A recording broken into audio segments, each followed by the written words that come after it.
The red blinking light on a Linksys Wi-Fi extender can be caused by software glitches. To resolve this issue, the extender can be power cycled by disconnecting it from the power outlet, waiting for approximately 60 seconds, and then plugging it back in. After waiting for about 3 to 5 minutes for a connection to be established, check if the red blinking light has disappeared. Alternatively, the problem may be due to loose or damaged cables. In this case, the extender should be powered off for security purposes, and all wiring should be inspected for any kinks or visible damage.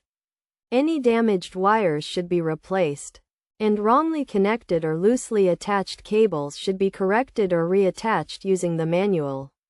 As a guide, if the red blinking light persists after these steps, it may be necessary to contact a professional for assistance.